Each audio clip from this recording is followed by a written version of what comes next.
while Democrats struggle to figure out their potential message, potential 2028 hopeful Gavin Newsom and failed vice presidential candidate Tim Walz had some ideas. I think it goes back to what we began with, and I applaud you for this, is we cannot continue to be on the defense reacting to this. We've got to go on the offense. You got to respect people you disagree with, and you can't just dismiss people. This How notion do you fight of, it? And well, this notion I think of I could kick most of their I do counter but it's a natural reaction. I think it's one of the reasons we're losing so many men.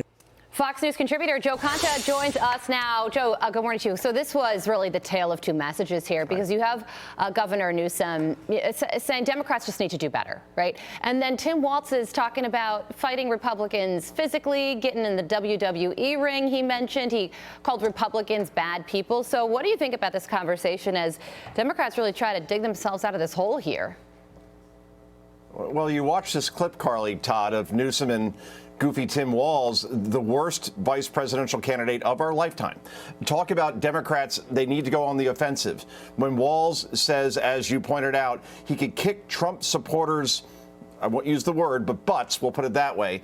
And you just go back to that vice presidential debate between J.D. Vance and Tim Walz and say, yeah, you're not the guy to do this. Are you going to run a mean pick six like you did with AOC when you were playing Madden? Because you can't run a pick six. It's not a play that you run on defense. Anyway, I don't want to go into the weeds on that one. But look, Gavin Newsom can't go on offense either, considering the state of his state.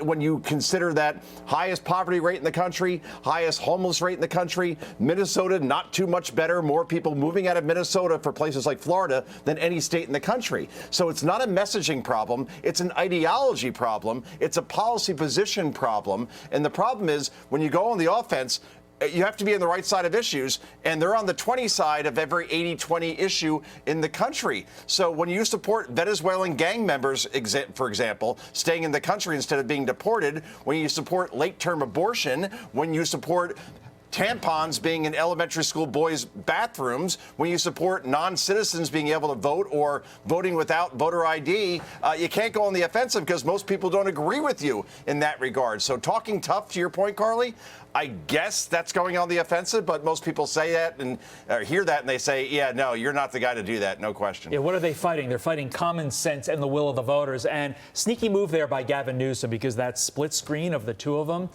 you may not like Gavin Newsom's views, but one looks very presidential and one looks completely delusional and not over losing his time running as VP.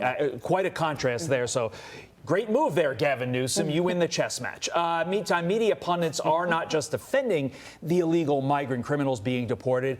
They're accusing the Trump administration of being lawless. Listen to this.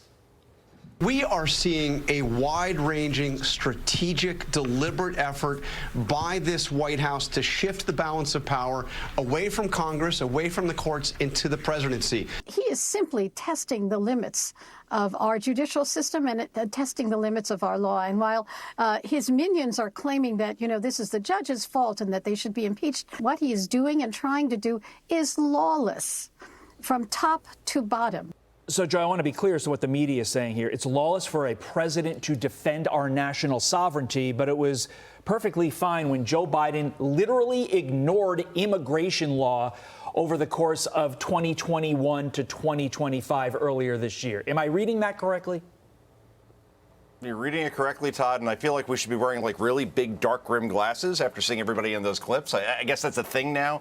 Look, here you have Democrats and their allies in the media arguing that those who rape, murder, and cause chaos in this country should stay in the country. They don't believe in this thing called the separation of powers. Look that up sometime. They believe that district court judges, federal district court judges, can turn around planes in midair, bringing the worst illegals in our country back to their home countries where they belong. Average people, it doesn't matter whether you're Republican, Democrat, or Independent, believes that we should follow through with these deportations. That is the big picture here. And if Democrats want to defend that, roll the dice and take your chances, because just 1 in 5 Americans support what Democrats are doing at this point. Yeah, it's lawless what Donald Trump is doing, while completely neglecting the lawless nature in the phrase illegal migrant gang member, which are the people that Donald Trump is trying to get out of this country. Joe, got to leave it there. Thank you for joining us on this Wednesday morning. Take care. Good to see you.